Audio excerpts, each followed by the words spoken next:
জয় মা তারা, জয় গুরু বামদেব। ব্যবসায় সাফল্য পাওয়ার কিছু টিপস শুনুন। বাস্তুদেবতার আশীর্বাদে প্রচুর ধন সম্পদ লাভ করতে চাইলে সম্পূর্ণ সমতল ভূমি আয়তাকার জমিতে ব্যবসা গড়ে তুলুন।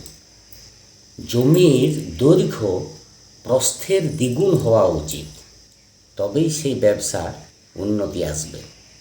ব্যবসা কেন্দ্রের দক্ষিণে কিংবা পশ্চিমে বা দক্ষিণ পশ্চিমে বহুতল বিল্ডিং বা পার্বত্য অঞ্চল অবস্থান করলে সেই স্থানটি হয় নির্ঝঞ্ঝাট এবং ব্যবসায় ধন সম্পত্তি বৃদ্ধি করার একটা শুভ সূচক।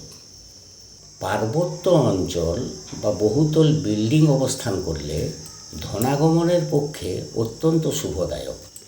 তোমাদের পাশে আছি, সকলে ভালো থেকো। আমার ভিডিও ভালো লাগলে পাশে থেকো। রাধা রাধা।